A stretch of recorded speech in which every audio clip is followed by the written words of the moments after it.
Okay, welcome everyone to Harvard CMSA Quantum Matter in Math Physics seminar series. It's our pleasure to invite Justin Kulp from Perimeter Institute. He will be speaking about his work and possibly some ongoing work on holomorphic twist and confinement in n=1 super Young mills. Let me remind the audience, please feel free to ask questions and interact with Justin during his talk. So let's directly welcome Justin. Please, go ahead. All right.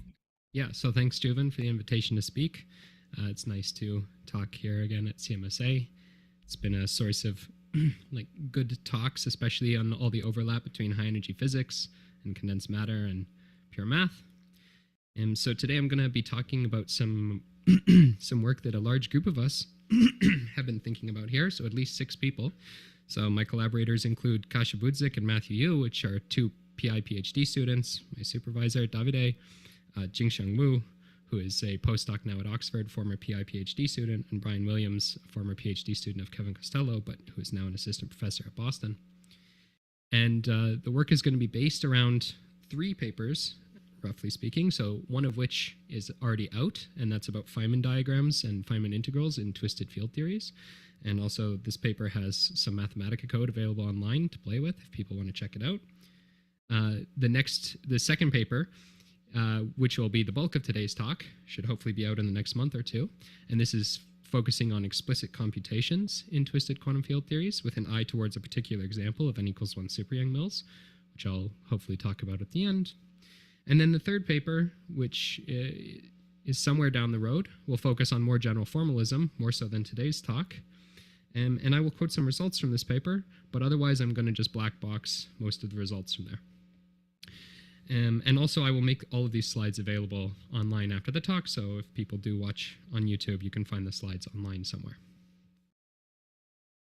Okay, so as previously mentioned, CMSA has a very interdisciplinary audience, and so I'm going to start really slow and then just crank up the heat as we go. And so my goal is basically I'm going to split the talk into 5 parts, and in the introduction, I want to at least motivate you that SUSY and twists are worthwhile to study. I guess it's 2022, so I have to motivate SUSY for sure. And even if you leave after part 1, I want you to still leave excited about supersymmetric quantum field theories and know why we might want to twist them. And then for part 2, I'm going to explicitly introduce the 4D n=1 SUSY algebra and this notion of semi-chiral ring. And I'm going to also hopefully explain to you what the holomorphic twist actually is. For part 3, I'm going to discuss some infinite dimensional symmetry algebras. So roughly speaking, we're going to uncover some structures of the holomorphic twist. So there are some infinite dimensional symmetry algebras that arise analogous to the 2D Virasoro algebra or Kac-Moody algebras, but these are higher versions of them. And there will also be some notions of higher brackets that emerge, and these define the structure of what is known by mathematicians as a holomorphic factorization algebra of a holomorphic QFT. And then finally, I'm going to talk about some results about calculations and Feynman diagrams, and then explicitly move on to the example of n=1 super Young mills and show how this theory exhibits what we call holomorphic confinement. And then I think a recap is self-explanatory. And then the 3 main takeaways is that hopefully by the end of the talk, you'll know what a holomorphic twist is and what it does, what these infinite dimensional symmetry algebras are, or vaguely where they come from, and then why the holomorphic confinement of n=1 super Young mills occurs, and why it is at least compatible with confinement or mass gap. So to begin, I should say very easy, supersymmetry is a symmetry between bosons and fermions. So see described here in equation 1. And clearly in this case here, Q is some fermionic generator, and we'll come back to it later. And supersymmetry is of historical importance in particle phenomenology and experiment.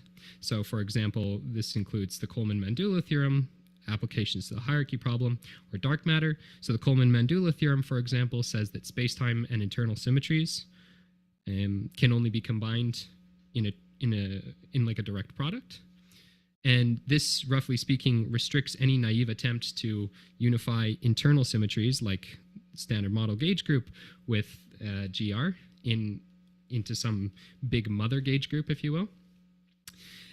However, this theorem uses standard Lie algebras when you prove it, and supersymmetry will use super Lie algebras. So in some sense, supersymmetry evades this. It provides some sort of loophole to the Coleman-Mandula theorem's assumptions. And of course, if you did have some sort of phenomenological application of supersymmetry, supersymmetry would have to be broken because things in the same SUSY multiplet have the same mass, and we don't see superpartners right now at the same mass as, the electron. There's no selectron. So it would have to be broken. But of course, supersymmetry is also important in other experiments or condensed matter systems. So for example, you can have emergent supersymmetry in condensed matter systems at critical points. So you find that at particular critical points, there's supersymmetry. So there's this nice review by Sung-Sik Lee, who is at Perimeter in McMaster University, who talks about this in some lattice models. So I think there's an example he gives with a lattice model on a hexagonal lattice. And then there's also some nice statistical examples. So for example, in 1 plus 1D CFT, so this is like a very simple thing. In 1 plus 1D CFT, there are two minimal models with m equals to 5. So I just draw here. There's two minimal models with m equals to 5. There's tetracriticalizing. I'll just write tetra. And then there's the pots. And these are related by some Z2 orbifold. And you can fermionize this tetracriticalizing and Potts model, and you get some sort of fermionic minimal model. So you get exactly one model. This is a fermionic minimal model at m equals to 5. And this is a fermionic theory in the sense that its local operators can have half-integer spin, but I should say it's not supersymmetric. However, there's a particular deformation of this theory you can do. Do a deformation of this theory, and you'll actually land on the fermionic minimal model coming from m equals 4. So you can land on the m equals 4 fermionic minimal model, which is also, I guess, sorry, this is c equals 7/10.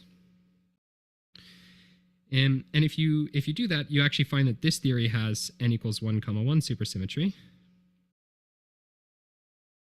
And the whole point of this example is just to say that, you can have emergent supersymmetry along RG flows and things like that. So it's not outrageous. As a pure theorist, or at least as a QFT enthusiast, SUSY QFTs provide a rich but tractable collection of theories in which quantities are exactly computable or at least highly constrained. So there's a bunch of fascinating theorems like various supersymmetric non-renormalization theorems. So for example, for 4D n equals 4 theories, you can show that the 4D n equals 4 super Yang-Mills is exactly conformal. For n equals 2 theories, you can show that there's no perturbative corrections to the beta function beyond one loop. So you can basically just calculate one loop beta functions and life is pretty good.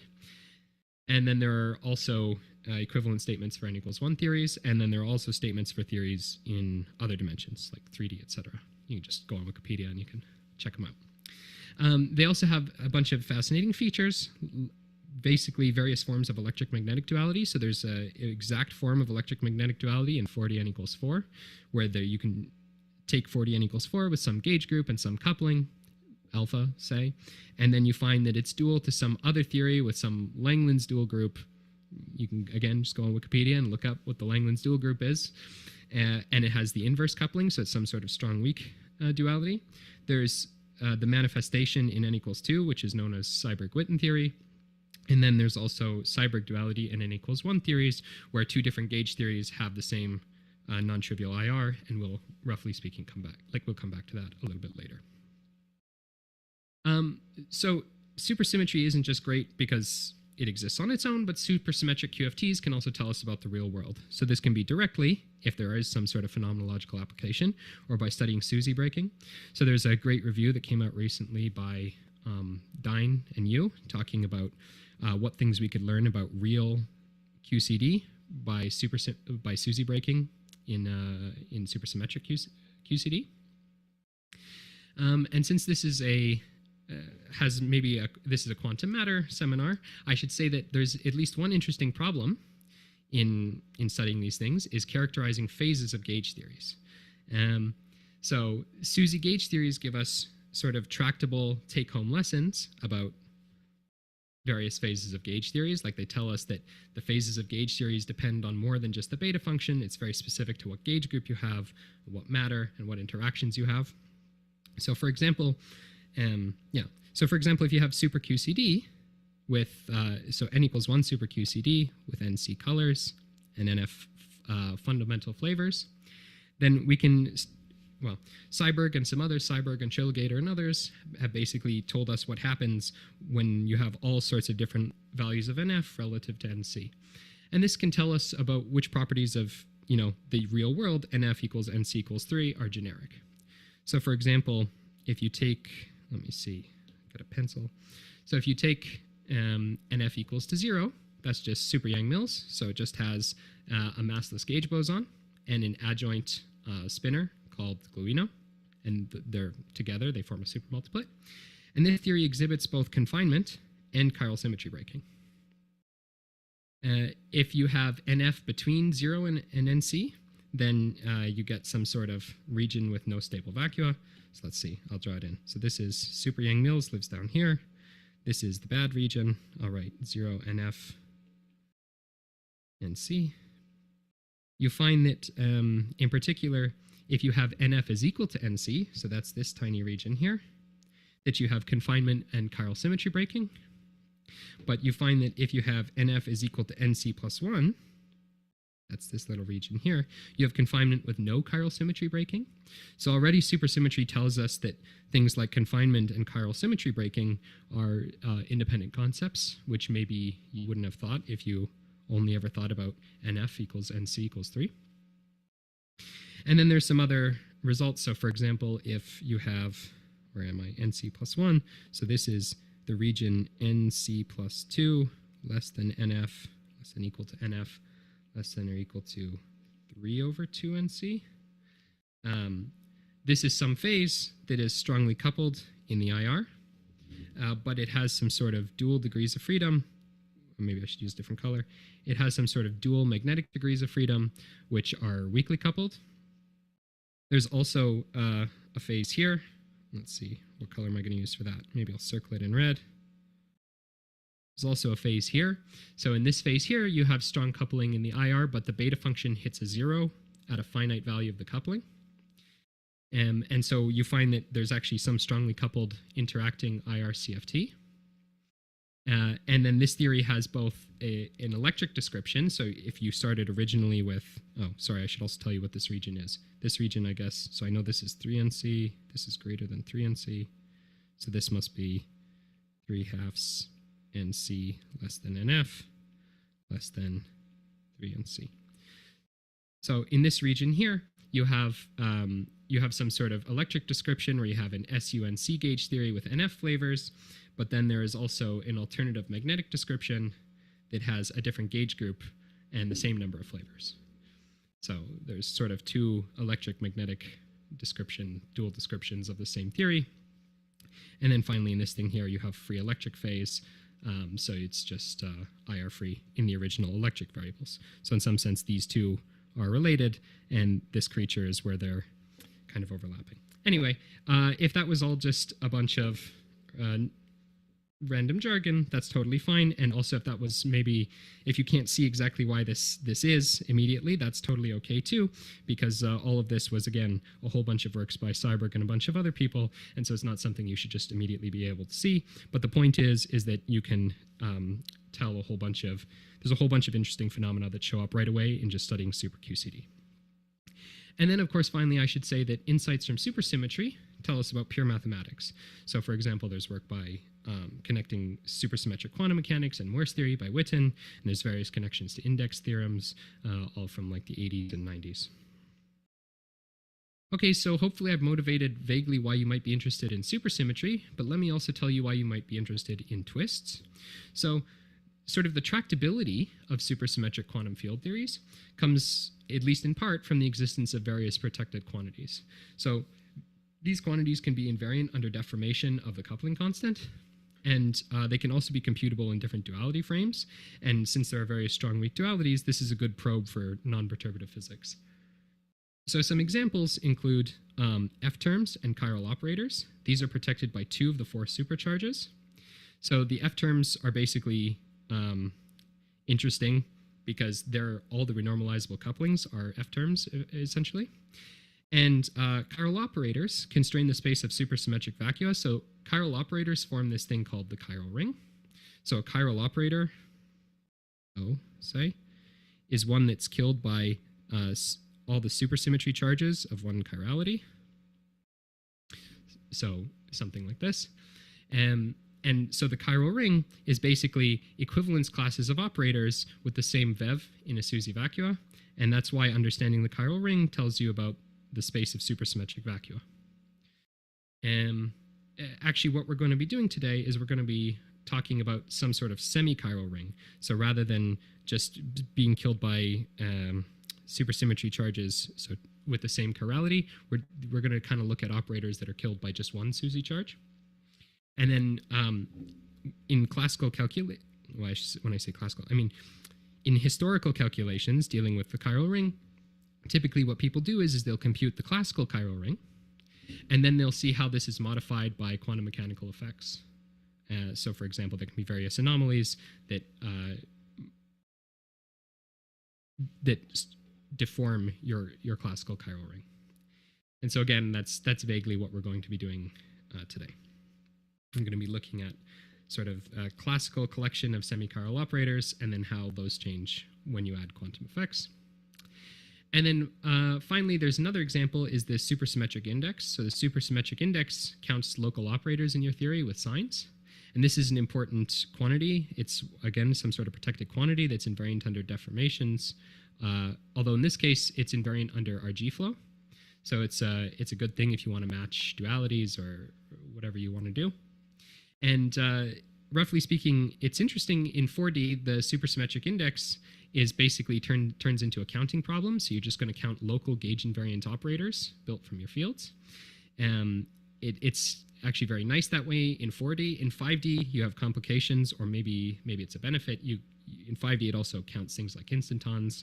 In 3D, there's monopoles. And I recently learned that in 2D, you might want to do an index calculation if you want to look for something like wormholes in JT gravity.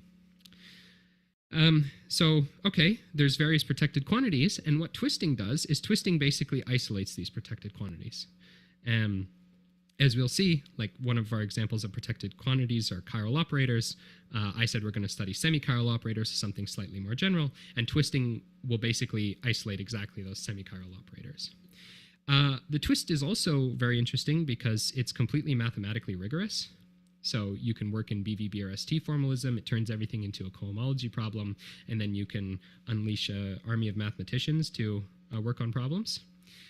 It's also nice because you can check and prove dualities, at least at the level of the BPS quantities or at the level of the things which survive the twist. And then conversely, various conjectural dualities lead to powerful mathematics. So the best example of this is in homological mirror symmetry, where it's not the full mirror symmetry, but you can kind of go to this rigorous subsector, and then you get all the statements about mirror symmetry of the A model and B model, etc.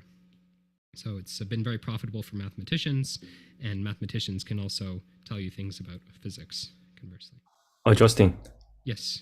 A naive question. So how is the deformation here compared with the more reason about the deformational quantum field theory that preserve some set of global symmetry and anomalies? Are you consider more general deformation or related deformation? I wouldn't say. I actually want to stress that. So the point is that we're not really going to do a deformation. We're just going to be looking at some subsector of the original theory. I don't actually know, though, the work that you're referring to.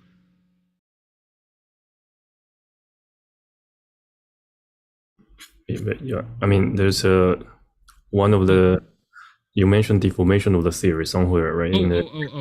Yeah. Sorry. I see. I thought, okay, sorry. Let me sort of clear that up.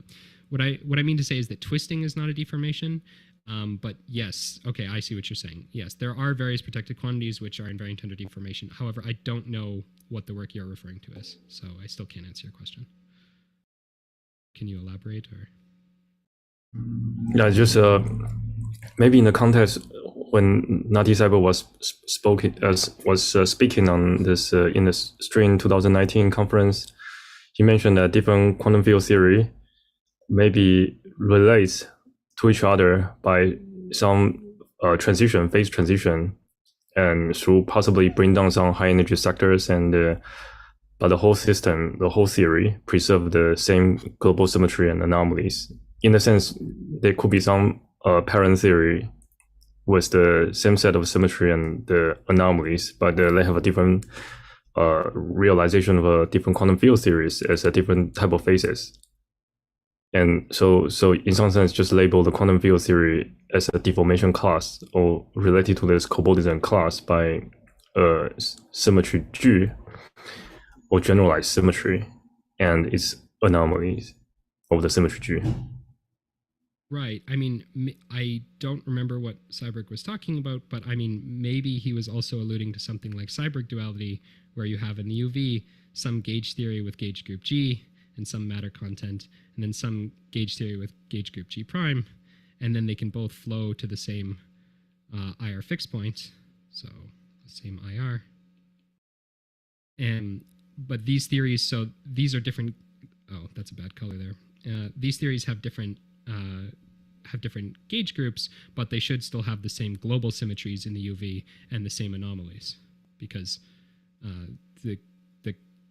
because those are intrinsic, where the gauge symmetry is just a redundancy in the description. So maybe he was alluding to something like that, but maybe just clarify what are the deformations you are consider here. I guess that's everything I was trying to say. Okay, so deformations, right. Okay, so deformations include things like RG flow, and it can also include things like changing the coupling constant. So I guess that would include, yeah. Okay. Okay. So I think that would include the things that Seiberg was talking about when he talks about deformation classes. Okay, so just to recap the introduction, I just want to put these punchlines in context. So again, there's the holomorphic twist of supersymmetric quantum field theories. These capture protected quantities, which gives supersymmetric quantum field theory its power. Calculations in the twisted theory are tractable and constrained, and also give us a mathematically rigorous setting. There are infinite dimensional symmetries. So this captures some subsector of the original undeformed theory, has infinite symmetry enhancements, as we will see soon enough. And then again, there's holomorphic confinement of n equals 1 super Yang-Mills, and I'm going to claim that the twist will provide us a novel approach to understanding the phases of supersymmetric quantum field theories, much like the picture I was drawing on the other page. Okay, so let's just get into some basic definitions. So supersymmetry enhances Poincare symmetry as follows. So QQ bar is a translation. They are fermionic, so they anti-commute amongst themselves. And in Euclidean signature, spin 4, so, okay, the space-time rotation group is basically spin 4, or the double cover of it. So we have spin 4, and spin 4 at the level of groups is isomorphic to 2 SU2s. And so there's an isomorphism between the 4D vector representation of spin 4 and the tensor product of the two fundamental doublet spinor representations of the SU2s.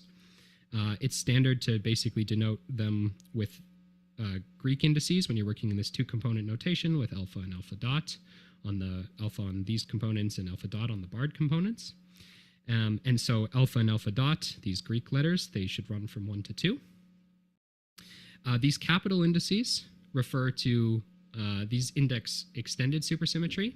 So when we're dealing with n equals 1 SUSY, those aren't going to be there. So I'll just scribble them out. These aren't going to be there. And n equals 1 supersymmetry is the minimal supersymmetry you can have without breaking Lorentz invariance. It's the most physically interesting because it's the one that could actually be phenomenologically relevant, and it's also the most challenging because you have the least amount of supersymmetry. And now the idea is, so what we're going to do is think about it as follows. Pick some supercharge. I'm going to say Q minus, and that'll be the one I pick throughout the slides. Whenever you see, or talk, whenever you see Q, that means Q minus. This sort of thing I'm going to call the semi-chiral ring of this supercharge Q will consist of all Q invariant operators, things that satisfy this. And then if SUSY isn't broken, i.e. Q acting on the vacuum is 0, then what's going to happen is a product of Q invariant operators satisfies the following. If you take O and you add on to it Q of some quantity I just called lambda, then you find that this is the same as the correlator of O with Q acting on lambda, but also everything else that was in the correlation function. And then if you expand it out and use this fact here, then this is actually just the same as taking the correlation function of just O by itself. So what you see is that these correlation functions don't care about operators modulo this relationship here. Okay, so now, given any supersymmetric quantum field theory, this kind of motivates us to take what I'm going to call the holomorphic twist by taking the cohomology of any one nilpotent supercharge, and again, in our case here, it's going to be this Q minus. Based on the commutation relations or the anti-commutation relations on the previous slide, you see that Q squared is equal to 0. The notion of Q closed is going to be Q on an operator equals to 0. And Q exact quantities look like this. So the holomorphic twist here is the most available and least forgetful twist because it only needs n equals 1 supersymmetry. And this extracts finer information if you're familiar with things like topological twist. This will extract sort of finer information than the topological twist. And the resulting theory is going to be holomorphic, as we'll come to point down. And so it's sort of richer again in that you can have non-trivial operator product expansions that depend holomorphically on spacetime. So the analogy is roughly that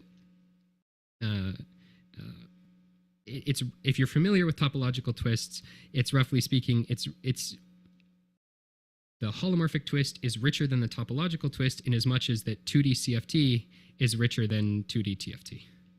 Okay? So this would be like, or maybe I should say 2D vertex algebras are richer than 2D, or richer than the theory of Frobenius algebras.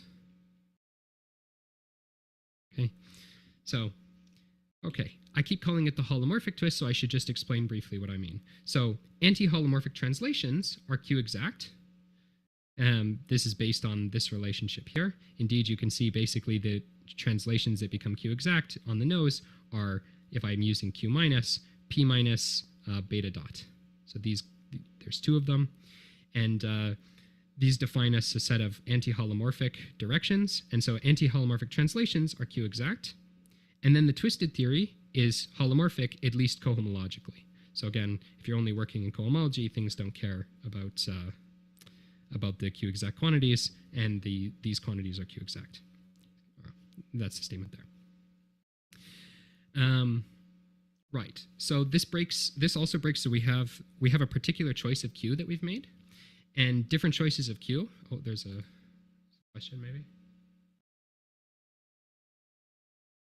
Okay, it's very long. So, yes. Okay, so if we make a particular choice of Q, different choices of Q are simply define different complex structures. So again, we're working on R4, which I'm roughly viewing as being C squared. And different choices of Q just endow C squared with different choices of complex structure. There's sort of a whole moduli space of twisting supercharges that live in what's called the nilpotent variety. Yeah, it won't be very relevant for us here, but it's also just an interesting thing that you can study. When you make this particular choice of Q, you're of course breaking your 4D rotation symmetry down to some SU2 subgroup, but we'll kind of return to that later. Okay, and then as I mentioned multiple times now, this theory is holomorphic, so it only depends on the complex structure of spacetime. And again, as I previously mentioned, these holomorphic quantum field theories are sort of some sort of generalization of a 2D chiral algebra which shows up in 2D CFT. Okay, so again, the mathematics of this is by Costello and Gwilliam is captured by some sort of gadget called a holomorphic factorization algebra, and we'll see some of the things that some of the data of the holomorphic factorization algebra later. But yeah, you will see that this analogy between these holomorphically twisted quantum field theories and 2D chiral algebra actually goes quite far as we go on. Finally, I should just return once more to this superconformal index. So the operators captured by this holomorphic twist are precisely those counted by the superconformal index if you have a superconformal theory. So the index counts basically 1 over 4 mathcal n BPS operators with signs. And then the numbers that show up in the index, because it's a counting problem, are like the dimensions of the vector spaces of like the dimensions of the cohomologies that we're computing. So in that sense, we're categorifying the superconformal index in that we're replacing numbers by various vector spaces. Okay, so now I just want to come to this nice point here because it'll kind of motivate some manipulations I do in the next parts of the talk. So for d n equals 1, SUSY QFTs are traditionally formulated in the language of superspace. So in superspace, space-time is replaced with a supermanifold with standard bosonic coordinates, but also some odd coordinates, theta alpha and theta bar alpha dot. And then in this case, the various SUSY multiplets in your theory become components of a superfield who lives on superspace. And this formalism is very helpful for writing manifestly supersymmetric Lagrangians. So what we're going to do is we're going to use a chiral superspace where you only have these theta bar coordinates. In this case, the right-handed supercharge acts as follows. So it acts by just differentiating with respect to theta bar. And then a generic superfield is of this form here. Okay. Now, if we identify theta bar with dz bar, then we can, roughly speaking, think of superfields in this chiral superspace as being Dolbeau forms. Okay? So I'll use that analogy further. And then finally, I want to define, so we know what it means for an operator to be semichiral. So we'll say a superfield is semichiral if it satisfies this quantity here. So it satisfies Q plus d bar acting on the superfield. This is not the operator, this is the superfield. The chiral operator would be this creature living here, which happens if and only if its bottom component, again, this creature here, is a semichiral operator. So sort of the semichiral superfields are the ones whose bottom component are semichiral operators. Hopefully that makes sense. And then if you have some sort of semichiral superfield and you actually expand this creature out into components, you expand it out into its O0, its O1, and its O2, and then you match things to various form degrees, you find that the components satisfy some sort of holomorphic descent relation. So if you're familiar with descent relations from anomalies and whatnot, there's some analogy there. Okay, I will check briefly to see if it's not a question in the chat. Okay, so now I want to move on. Hopefully I've kind of explained what the holomorphic twist is. It's just where you take the cohomology with respect to one supercharge. It captures interesting things. So now I want to talk about these infinite dimensional symmetries and higher brackets that show up. So first, I want to just give a quick reminder about 2D CFT. So if you're working in 2D CFT and you're given a 2D chiral conformal primary with chiral dimension h, say, then we know that we can just expand it in modes as follows. So here it is. I should also just point out, so you don't get confused, note that the power counting of the modes is opposite the power counting in Z. Now, we also know, just from complex analysis class, undergrad, or maybe some people here learned it in high school, I don't know, is that if we want to extract the mode phi hat n, then all we're going to do is we're just going to multiply by this here, which effectively shifts this hat phi n to the first pole. So that's what this piece does, and then we're going to take the residue. But formally, what I want to do is I want to think about extracting the non-negative modes as multiplying by some generator Zn for the space of holomorphic functions on C. And formally, I want to think about extracting the negative modes as integrating against something called the Bochner-Martinelli kernel. So that's depicted in this procedure here, where the Bochner-Martinelli kernel is this very innocuous just 1 over Z. So it seems like a lot of overkill, and this all seems very, bizarre and overkill way to think about, separating this calculation here in 11. But the point is that this Bochner-Martinelli kernel and its derivatives and these powers of Zn are elements of this cohomology here. So this is the Dolbeau cohomology of the complex plane minus a point. And so in other words, I want to think about extracting modes of some field phi in 2D CFT, again, this is 2D CFT, as being like wedging with rho, where rho is some element of this Dolbeau cohomology. Okay? And so more generally, Dolbeau cohomology of a punctured Cn is supported in degree, so, oh, I have it right here. So it's supported in degree 0 and also in degree n-1. And the degree 0 pieces correspond to, can be thought of as coming from holomorphic functions. Holomorphic functions. And the degree n-1 piece, which comes from this thing that I called the Bochner-Martinelli kernel, are like the duals. Okay? And in complex dimension 1, you can see so that this n-1 is just 0. So you see that these two semi-infinite towers sort of coincide, and they form the positive parts. I should make sure I get this right. The positive parts and the negative parts of the Laurent polynomials. But in complex dimension 2, these things are separated, so they're concentrated in degree 0 and degree 1. And so in degree 0, the classes are these 2, 0 double forms. They look like this. You can see that's kind of the analogy to the holomorphic functions I was describing earlier. And in degree 1, they're 2, 1 double forms, and they're obtained by taking derivatives of the Bochner-Martinelli kernel, where the Bochner-Martinelli kernel has now been generalized as well. It's the thing such that if you integrate a holomorphic function on C squared against the Bochner-Martinelli kernel, it just gives f of 0. So again, you can see it's doing the same thing as 1 over z. This is really nice because I've told you this fact about cohomology and whatever, but the point is that in C squared, we've seen that chiral superfields are identifiable with 0 star forms. Okay? So for any row in H2 star, we can define the mode O hat row, if you will, by basically pairing up things from the superfield O with an appropriate row.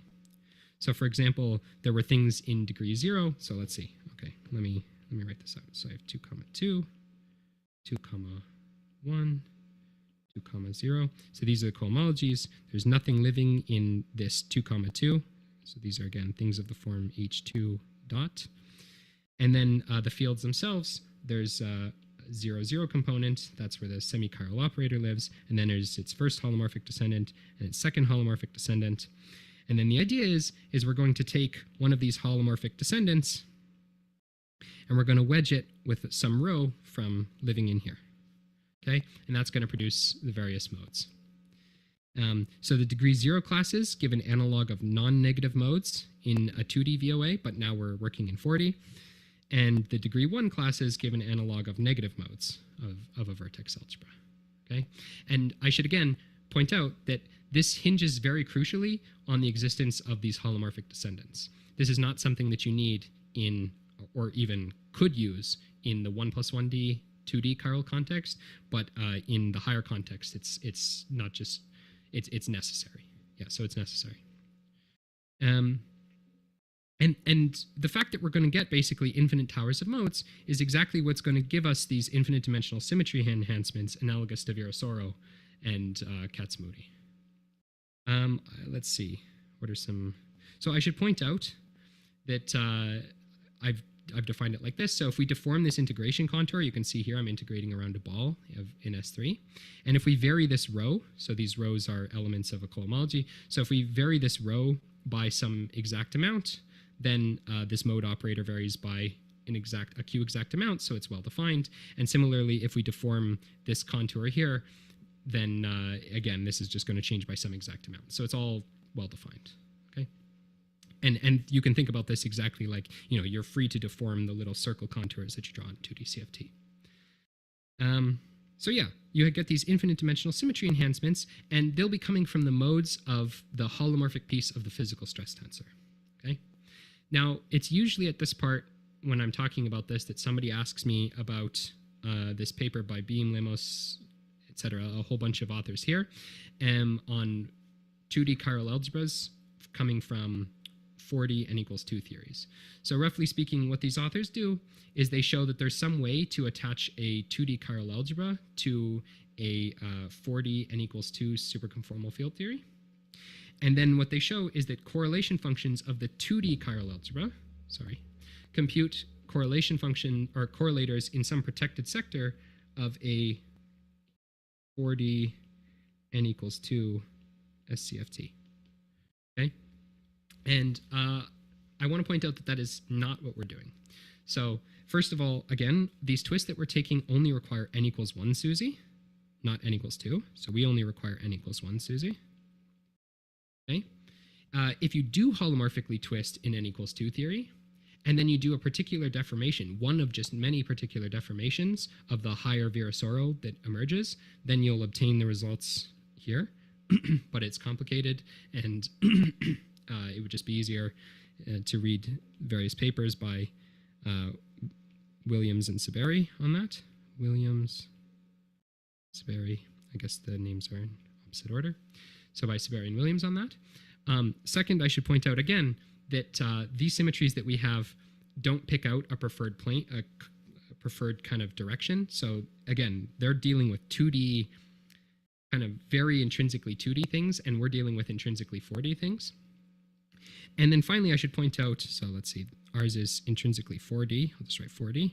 And then the third bullet point again is that our infinite dimensional symmetry enhancements really rely again on the fact that we're working in this derived setting, in the sense that, again, we need these holomorphic descendants. So again, it's very crucial here. So I'll just write derived. Okay. And then also, I should stress one more time that we are not really deforming anything about the original theory or putting it on any weird spacetimes that may require that. This is a statement about the operator product expansion of a subsector of the original superconformal field theory. That means, to say it differently, that some subsector of n equals 1 SUSY QFTs have holomorphic correlation functions and infinite dimensional symmetry enhancements cohomologically. Okay, so Hi, Justin. Yes. Can I ask two questions? Okay. So the first one is that how can I understand this like higher cohomological classes? Like, are they just also operators in the sense that I know, or like do they behave like something else? These degree 1 classes, these degree 1 operators. Sorry, you're talking about these creatures here? Yeah, exactly. Okay. Yeah, so they're just descendants. So they themselves are just like, they're just operators in the theory, but yeah, there's nothing, sorry, maybe can you restate what specifically you want to know, or? Oh, I was wondering, like, are they just operators, or are they something else? I mean, like, Yeah. you said that they're kind of derived, so. Yeah, they're just operators. I see. Yeah, they may carry non-zero ghost number, but they're just operators. I see. Okay, so and the other question I had is that you said that this is just a subsector, but I thought you have to like quotient by exact things for these OPs or whatever, or that also doesn't matter? Sure. I mean, yeah, I'm saying at least cohomologically that got these things. Yeah. Okay, thank you. So it looks like I'm going a bit slow. So on this page here, maybe I'll just briefly sketch. I'll just make some claims, and I won't exactly justify them. So I said that there's some sort of infinite dimensional symmetry enhancements analogous to Virasoro and Kac-Moody that show up. So I'll just sketch some very quick. Yes. By the way, Justin, you have like 45 minutes or 40 minutes. Oh, okay. Yeah, you have a lot of time. Okay. Right. Okay. So let's see. Okay. So yeah, well, I'll still just kind of sketch this out because maybe it's a bit annoying. But I mentioned previously that a choice of twisting supercharge. So when you pick a particular supercharge, you break your 4D rotation symmetry down to some global SU2 subgroup. Okay. At the level of Lie algebras, this is just some SU2 subalgebra, and of space-time symmetries that's left over. And these are generated by the holomorphic part of the physical stress tensor. Now, if there's a U1R symmetry, so this comes from some SU2 at the level of groups. And if there's a U1R symmetry, so that would happen, for example, in some superconformal field theory, for example, then this can be enhanced to some global U2 subalgebra, or some global U2. And so there's some global U2 subalgebra that exists if you have symmetry algebra that exists if you have also R symmetry. Although I should also point out that this U2 is broken back down to an SU2 oftentimes, well, okay, yeah, some U2. I'll just leave it at that. Okay, and now this global SU2 subalgebra is actually a part of a larger set of complex symplectomorphisms. So by complex symplectomorphisms, I mean that they're like diffeomorphisms of C squared, but they also have to preserve this, it's a little small, this holomorphic D squared Z. Okay? And this set of complex symplectomorphisms is going to be generated by some operator which I call SNM, and it's these complex symplectomorphisms are generated just by the things that come from the positive pieces of SNM. Okay, so these complex, and this SNM, I won't go into it, but it roughly speaking comes from the physical supercurrent multiplet, and that includes the supercurrent and the stress tensor. So somehow it's, as you might naturally think, that it's coming somehow from something that has to do with the stress tensor. Okay, and then if you have also a U1R symmetry, it turns out that it doesn't just generate these complex symplectomorphisms, it generates complex diffeomorphisms. Again, you need these R symmetry. And again, it's just these positive components. And then finally, if you also include the action of the negative SNM, okay, so this would be, for example, in a superconformal field theory, you might have this because you would have the R symmetry.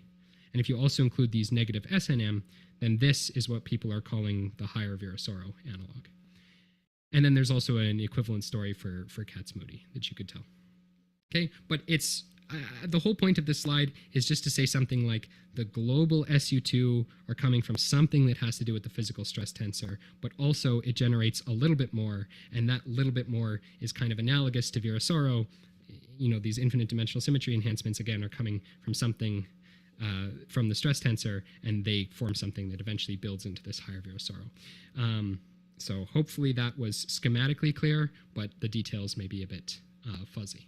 And so if we think about a particular example, so typically a gauge theory is classically scale invariant, but it will have, the scale invariance is broken at one loop. So classically, we would expect, well, I guess I didn't explain this slide, this part of the slide, so maybe I shouldn't go into it. So, okay. What we're going to find later on is that certain quantities actually are Q exact. Certain of these things that generate these complex symplectomorphisms, we'll actually find that they're Q exact, and so we'll find well, some magical properties about our remaining space-time symmetries. I won't go too much into it now. Okay. Hopefully that was clear. The main takeaway is that infinite dimensional symmetries exist. They're very much like the kind of games that you play with 2D CFT, and the infinite dimensional Virasoro analog, the higher dimensional Virasoro analog has something to do with the physical stress tensor. Okay? Now I want to also talk about something that's kind of reminiscent of OPE. So the theories are equipped with a local product called a lambda bracket, and it's just defined like this. Okay? This product is local, since we can shrink the S3 without changing the homology class of the integration cycle. That's basically what I was just saying a few slides ago. And this lambda bracket effectively just combines all the non-negative modes in analogy with a combines the various non-negative modes. And so in analogy with a vertex algebra, if this bracket vanishes, then we'll say that O1 and O2 have regular OPE, okay? That's what I wrote exactly right here, okay? And so physically, what the lambda bracket is telling you is roughly what happens to the operator O2 if you add an interaction term to your Lagrangian that looks like O1, okay? Right, I won't go into that too much more. It might be easier to think about this from a mathematical perspective, so there's also a collection of higher brackets, and higher brackets describe homotopies between lower brackets. So roughly speaking, this thing here is all well-defined on cohomology classes. And then you can ask, if I actually define this bracket at the level of chains, what happens, right? So if I lift it to the level of chains, then there's some 3 bracket. So let's see. I can actually kind of give an analogy. So I can give a very simple analogy, is that if you imagine you took 3 operators, okay, you would imagine that their bracket, which I'm not going to write as a lambda bracket anymore, that their bracket is associative at the level of chains, or sorry, at the level of classes, okay? But at the level of chains, this is not true, right? There's there's going to be some failure, like there's going to be some exact quantity that they actually differ by. And so that quantity will be captured by a 3-point bracket, O1, O2, O3, okay? And so it's just some sort of analogy like that. I know that there are some math people here when I looked in the audience. So what I'll say roughly speaking is that if you're familiar with things like A infinity algebras, right? So if I was working in a topological setting, then the collision product of two local operators forms a differential graded algebra structure on the cohomology classes. And then the idea is that, you know, the next thing, the associator data, there's some associator data, and then et cetera, the higher brackets in this sort of in a topological cohomological theory would form all the data of an A infinity algebra. Maybe that doesn't mean anything to some people, but I know that there's some people here who also know what an A infinity algebra is, okay? So yes, they capture operations failure to be holomorphic on chains. Seeing a comment in the chat, so let's see. Ooh. Right, so all of this data, so this is kind of to answer Leon's question. So the short answer is I don't know. I don't know if it's some chiral E4 algebra structure, but that does sound like the right amount of words. I mean, if you have a 1D topological twist, or 1D cohomological topological theory, then that's some E1 algebra. And roughly speaking, yeah, I'm telling you the data of this holomorphic factorization algebra. So these brackets are forming the structure of what we call the holomorphic factorization algebra.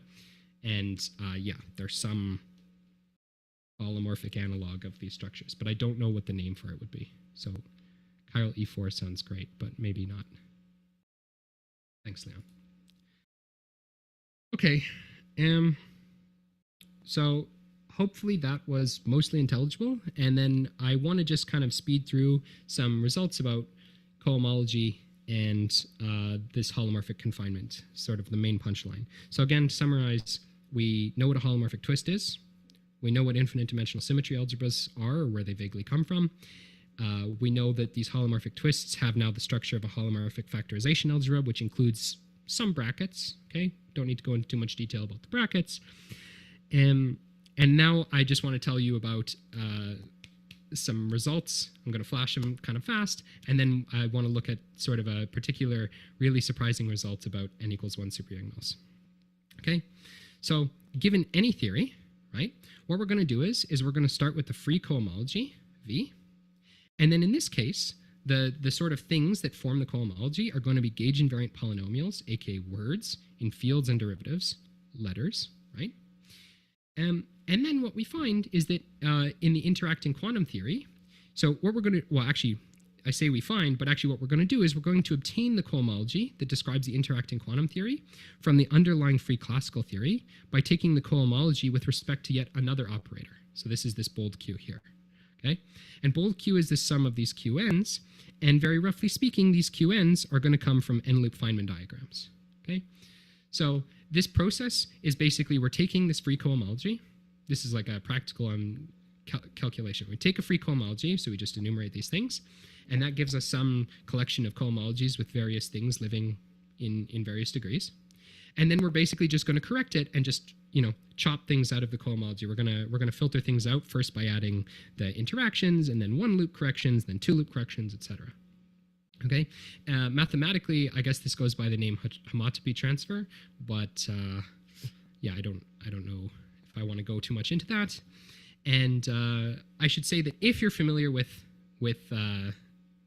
computations in the chiral ring, again, this is like a semi-chiral analog, but if you're familiar with things in the chiral ring, what you normally do is you compute the chiral ring and you compute it in the free theory. And it's, again, something very simple, like gauge invariant polynomials and something that satisfies some conditions modulo some equations of motion.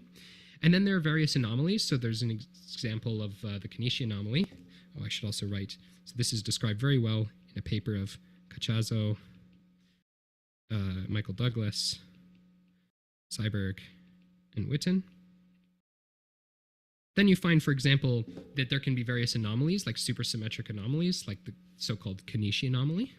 And these will modify the equations of motion that you sort of mod out by when you construct the chiral ring. And so then you kind of get some sort of deformation of the chiral ring. And so the calculations we're doing here are very analogous to that. We're going to start with the free cohomology, and then somehow we have various interactions that we add in with extra differentials, and then that's going to correct the cohomology. And again, if you're not familiar with the chiral ring, then it's no big deal. Hopefully that all makes sense. So what we find is that in the interacting quantum theory, okay, all the perturbative corrections are contained in those higher brackets of the free holomorphic factorization algebra that I described before. So in other words, the mathematical gadget that describes these theories, like the free theory, is a free holomorphic factorization algebra. The free holomorphic factorization algebra has a bunch of lambda brackets. In this case, all the lambdas have been set to 0.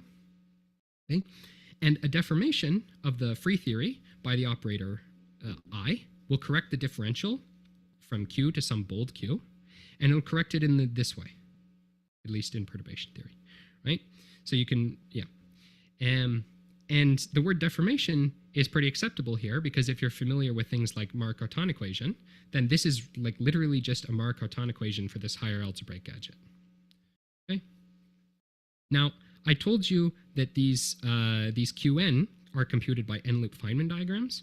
Well, it turns out that if you actually do this in a 4D n equals 1 theory, so again, this part now should not all be obvious, but hopefully they sound interesting. If you do these calculations in a 4D n equals 1 theory, it turns out, and I won't prove it, that the Feynman diagrams all take the form of what are known as Lemon graphs. Okay, so here's the first few Lemon graphs. Okay, and what a Lemon graph is a Lemon graph can be thought of. These were classically studied by engineers and mathematicians in ancient times, like literally quite a long time ago. These graphs are the graphs which are minimally rigid. So what I mean by that is if you imagine replacing all of the vertices of the graph by a hinge and all the edges by a rigid rod, okay, then if you push on this graph, it won't fall over. So an example of a graph which is not a Lemon graph, okay, at one loop. So at one loop there's a triangle, but the square is not a Lemon graph. Why?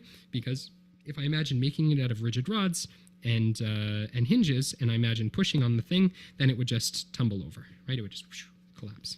Okay, so here are the Lemon graphs. Here's the 1 loop, here's the 2 loop, and then there are 3 at 3 loops. Okay, and in fact, what we actually find, and we write this in the paper that's out, and we elaborated on it further in some of the papers that are coming out, is that in fact, arbitrary holomorphic topological twists in an arbitrary number of dimensions are captured by some sort of notion of generalized Lemon graphs. So one way to characterize these Lemon graphs is that they have some sort of global constraint between edges and vertices, and then they also have a local constraint which manifests about some statement about subgraphs of the graphs. And then that condition about the global constraint and the local constraint can be generalized, and this forms some sort of generalized Lemon graph. And in particular, if you have H holomorphic directions and T topological directions, and you add them up, then these H plus T Lemon graphs are going to be the same graphs that appear. So in 4D n equals 1, we have 2 holomorphic directions. So the graphs that appear are unfortunately, in our conventions, named 2 Lemon graphs. And if you're categorically minded, that might upset you. And then if you think of something, there's work by Kontsevich and also Gaiotto, Moore, and Witten, where they talk about theories that are topological in 2D, so they have 2 topological directions. So they also encounter 2 Lemon graphs. Right? That's not to say that the Feynman integrals coming from these graphs are the same, but the graph parts are the same. Okay, they have differing Feynman integrals. Okay, now an arbitrary integral will take the following form. So this is some big spooky equation. Okay, and this is some big spooky equation, but it's some master integral form. If you actually look at it, it's a little bit innocuous, right? It's just saying that the integral is going to be, a product of all the propagators that for each edge that shows up, and then there's also going to be some insertions for each vertex, et cetera, et cetera. Okay, so maybe it's not as spooky as you think, but it looks a little bit messy. Okay, so one of the nice results that turns out is very surprising, and it's described in the first paper, is that if you do a particular change of variables on this integral here, that I won't describe, it actually becomes the Fourier transform of a polytope in the space of loop momenta, and we call this the operatope. So it actually becomes a very simple integral, and all of the complications here become complications about this integral, or sorry, this region here in the space of loop momenta, and that object that it carves out is called the operatope. And then what we find is that the Feynman integrals that actually show up satisfy an infinite collection of geometric quadratic identities coming from this operatope. And you can think about these as enforcing the various consistency conditions of the holomorphic factorization algebra gadget very geometrically, diagram by diagram, okay?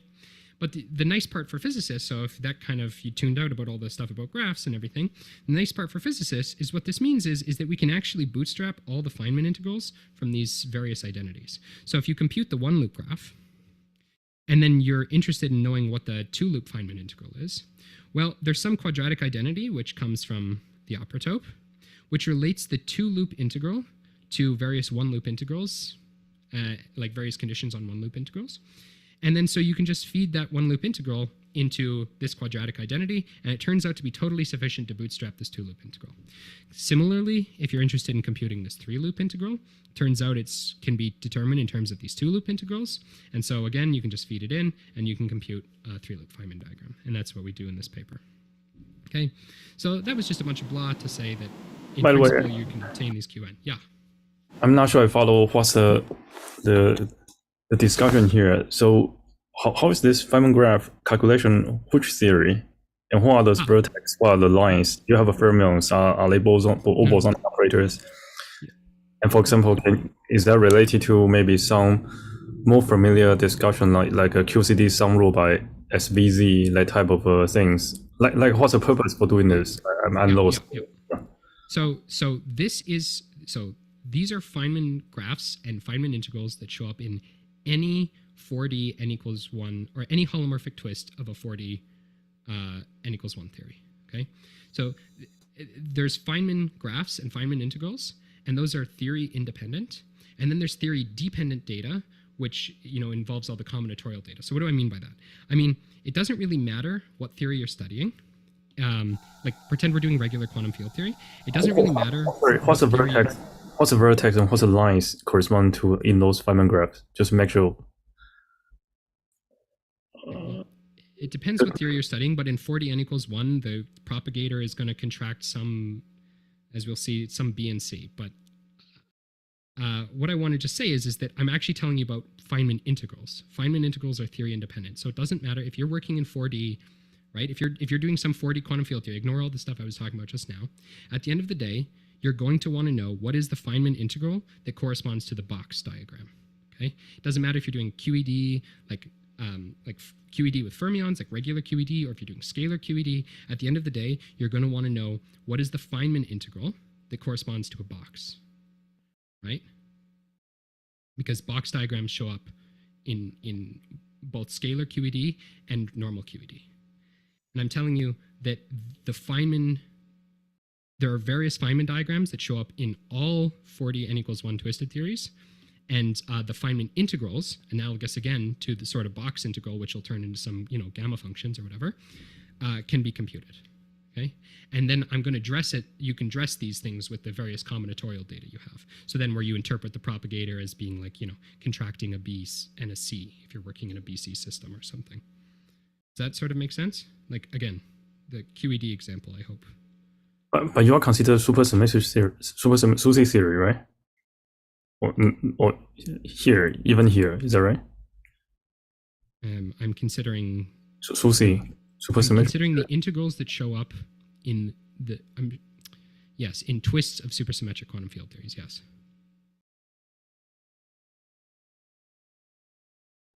And how is that related to QED there? Sorry, I didn't get it. I'm trying to disambiguate the fact that I don't want to think of Feynman graphs as being super theory dependent. I want to think about the fact that in QED, like I'm trying to give you an analogy. In 4D, in QED, regardless if you have QED with fermions, so U1 gauge theory with fermions, or U1 gauge theory with scalars, right? You're still going to want to know what is the integral that corresponds to a box, Like what is the integral that corresponds? You're still going to want to compute integrals that are of the form products of a bunch of loop momenta, and then 1 over p1 squared, 1 over p2 squared plus k squared. You're going to want to compute integrals of various fancy forms like this. Okay, and those are theory independent. Right. So that's fine. But what's the assumption or setup required for this slide? Like, what's the requirement for that? Maybe you are considering something more general than what we discussed earlier. Sure. So what I'm saying is that if you take any 4D n equals 1 theory and you holomorphically twist it, there are various conditions that appear. There are some consistency conditions that appear on all the Feynman integrals, which are non-zero, and they turn out to always be a Lemon graph. Okay, and then these Lemon graphs have various Feynman integrals, the way that I was saying, analogous to the box diagram before, and then they can also be dressed with the various data, theory-specific data, much the same way that you always want to compute a box integral in QED or scalar QED, and then you're going to dress it with various data, like are you going to also have a whole bunch of products of gamma matrices or traces of gamma matrices and things like that? Okay. So the condition to obtain these graphs, these specific ones that I've drawn here, these are the only types of graphs that can show up in the holomorphic twist of a 4D n equals 1 theory. They also turn out to be the same ones that'll show up in 2D topological theories, but that's maybe a complication. So I'm just saying that all of the integrals you want to compute in any holomorphic 4D n equals 1 theories twist will be integrals that come from Feynman graphs that look like this. And these are the particular integrals down here, and these integrals are totally bootstrappable, and then you can decorate them with your theory-specific data when you're done. Hopefully that makes sense. There may be a naive question. How does this techniques help to understand anything more than what maybe some of the 4D n equal to 1 the series cyber study in the reference you gave? Are there some additional information we learned from this? So I'll get some ideas for exactly. Is there something new you can say by this technique? Well, yeah. So also n equal to 1, right? Yeah. So a nice thing that I might want to,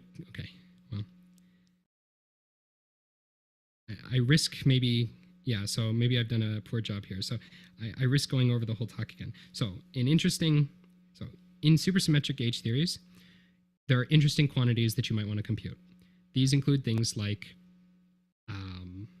these semi-chiral operators, right? What are all the semi-chiral operators in the theory? Okay, that's a question you can ask.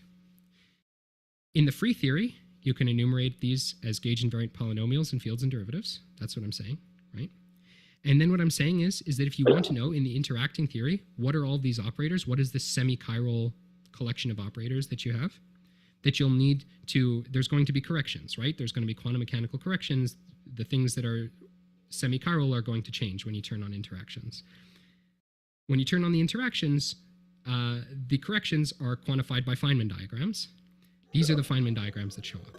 So to answer your question, these Feynman diagrams will show up because if I wanted to go all the way back to supersymmetric quantum field theory and I wanted to ask what are the semi-chiral operators in the interacting theory, I'm going to have to take the free theory and I'm going to have to correct it by various Feynman diagrams. Is that an okay answer? And maybe just to add a little bit more, right? If I wanted to test various dualities, I'm going to come to this on sort of the end slide. If I wanted to test various dualities, one thing I might want to do is might want to check what are the semi-chiral operators on one side of the duality and what are the semi-chiral operators on the other side of the duality. Okay, so if you're asking, that's probably fine. I think it's kind of too general. I just want to get some statement, maybe more physical. Say, okay, some statement like you draw the phase diagram of the cyber for different phases. Are there some statement, maybe just even vaguely, what kind of statement you are trying to make out of this, whatever formulation you are giving? If you don't have ideas, okay, I just want.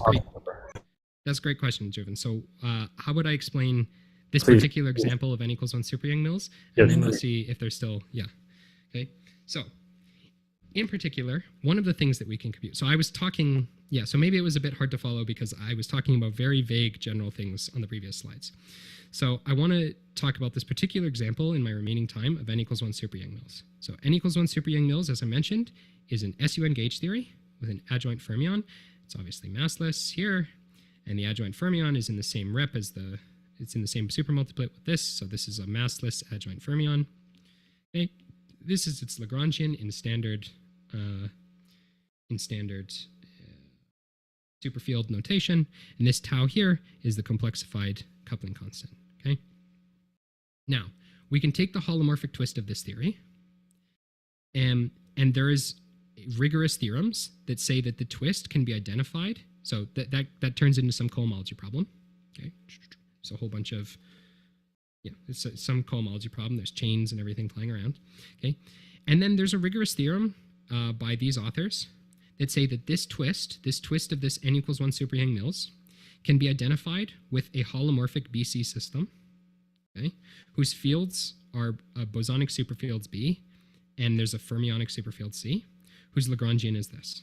Okay, so there is some non-trivial identification between the twist of this theory here described in 23 and computations in this here in 24. Okay.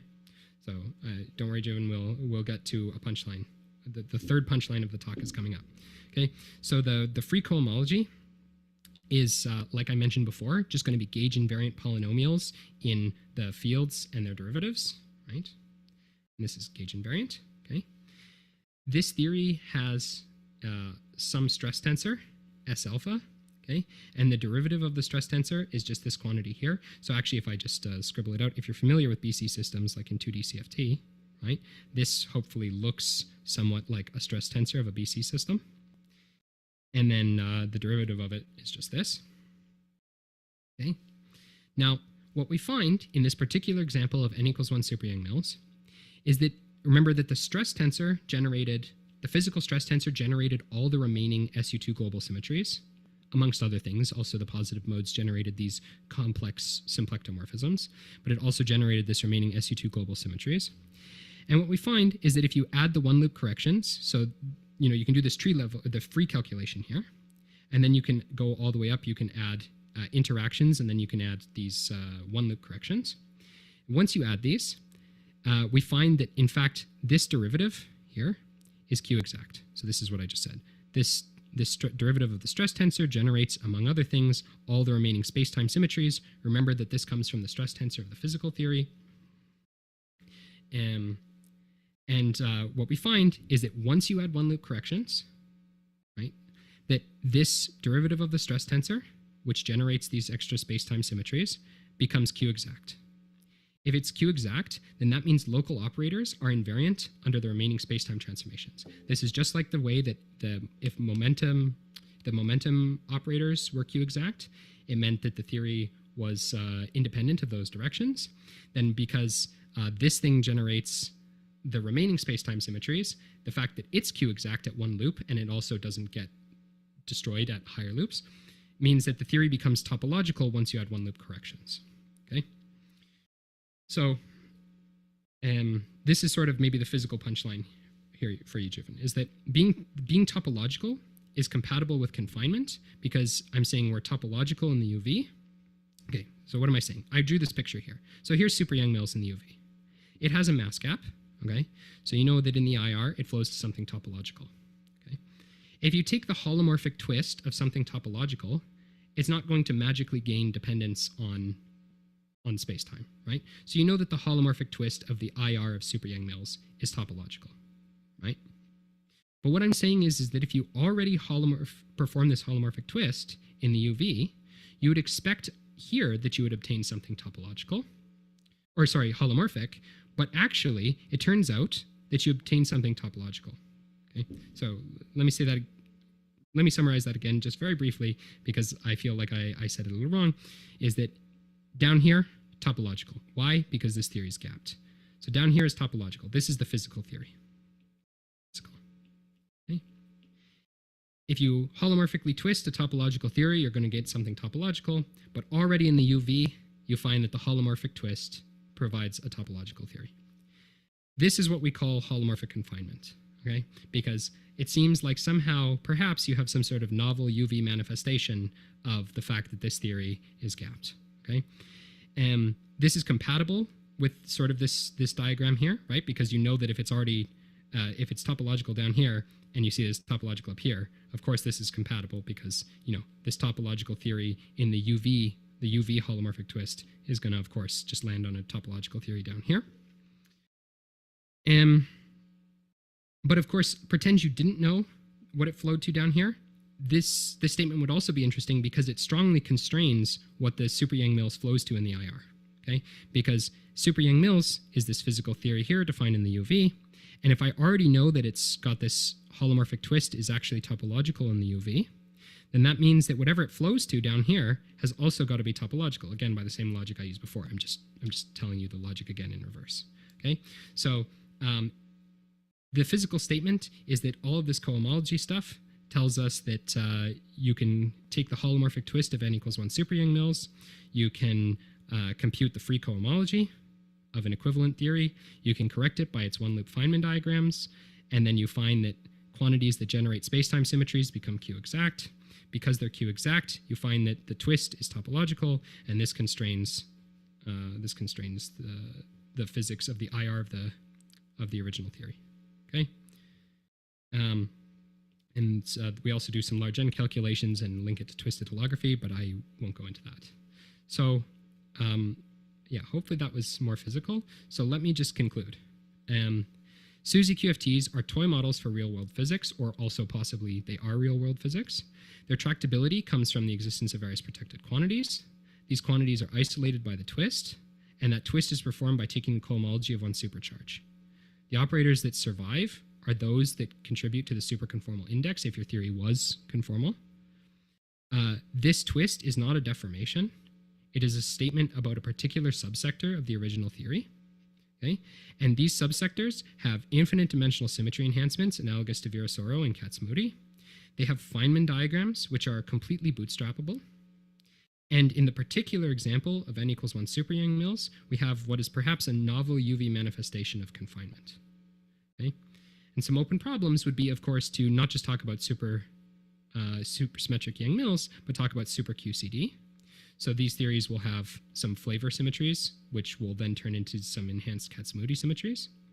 You might want to talk about n equals 4 Super-Yang-Mills, in which case the cohomology that you compute will correspond to 1/16 BPS states, and those are things that are important for black holes. There have been many recent papers on that. There's a nice paper called Words to Describe Black Holes. Right, another thing is there's these infinite dimensional symmetries that I keep talking about.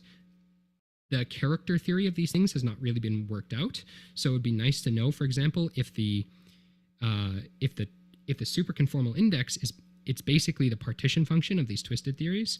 So, you know, maybe there's some way that the superconformal index can be written as a sum of characters for these infinite dimensional symmetry algebras. There's various things like Seiberg duality, which will require non-perturbative corrections. The whole story I told you about today was perturbative. So the Seiberg duality will require various non-perturbative corrections, and it would be nice to check that. It would also be nice to know what does Seiberg duality translate to for pure mathematics, and then conversely, to actually check it would prove Seiberg duality at the level of the twisted theory, so at the level of these this semi-chiral ring. And then finally, this is very optimistic, it'd be nice to know if these infinite dimensional symmetry algebras, which are in some sense more general than the n equals 2 VOA stories, can be used for any bootstrap. So I'll just end here, and then maybe we'll see if I satisfied you, Juven, and others. Thank you very much. Question and comments from the audience? Yes, Matt, Yeah. Matt, please. Oh, go ahead. Well, with regard to super QCD, do you understand any of it? I guess the question I have is more specifically, if you take super QCD with massive quarks, can you see that it's still topological? Yeah, great question. And the answer is we don't know. And the only obstruction is just, you know, the calculation's got to be done. Yeah. So sorry. Okay. Yeah. All right. Well, in that case, let me ask another also easy question, which is, did you actually use the infinite dimensional algebra here in a secret way, or was that just? No, you caught me. It's just a cool fact, and I just wanted to point out that they exist. It would be nice to, yeah. Okay. Thank you. In the n equals 1, so let me just say a little more. In the n equals 1 Super-Yang-Mills example, no, the infinite dimensional algebra business was not used at all. But yes, it would be very nice to, somehow, write all of these, for example, in a superconformal field theory, take the superconformal index and write it as these, the superconformal index, which is basically just counting the things that we're actually, it's telling you the dimensions of the cohomologies that we're computing. It would be very nice to get some sort of character expansion for that. But yeah, you're totally right. Maybe there's a question in the chat.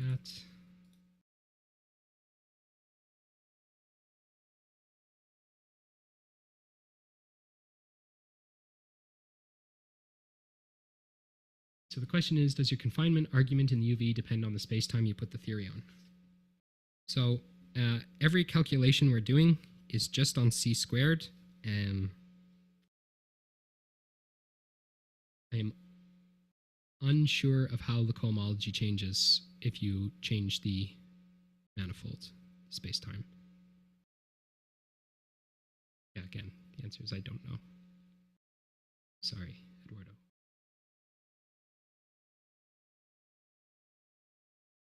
Maybe there's, let's see if there's anyone.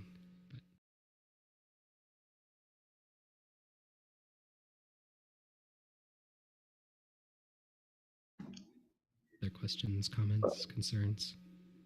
I think, for me, it's like maybe I can ask afterward, but I'm trying to get the formulation out of your work and try to see whether there's some more theory of like a formulation independent statement you can make. That was the point of my question.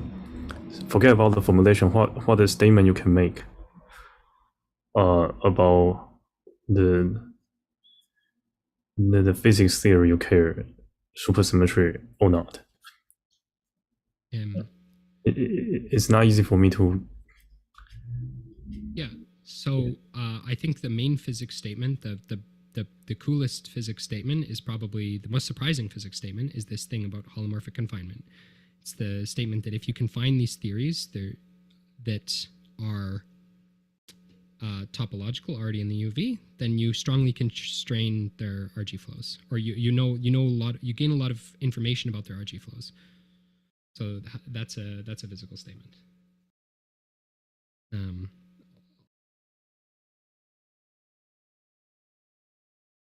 Question from Atul. Hi. Could you say something about the twisted holographic dual here? What does it look like in the bulk? Yes.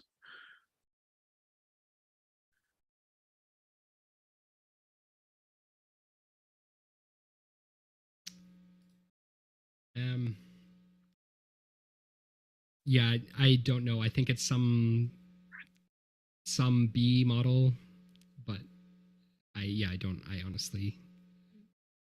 Sure. That's kind of, in program. Yeah. I should have just deleted the bullet point, maybe. It would have done me better.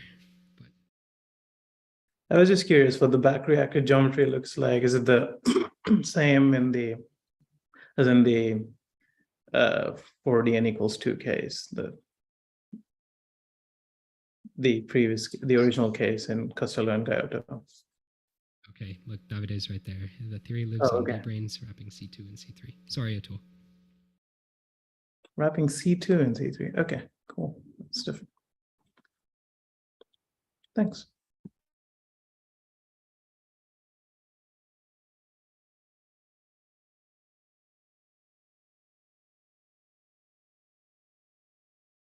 Any more comments?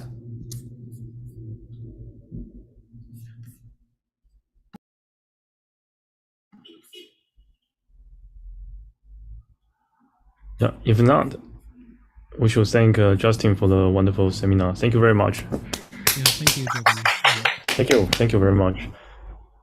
Maybe I'll chat with you later. Sure. Separate.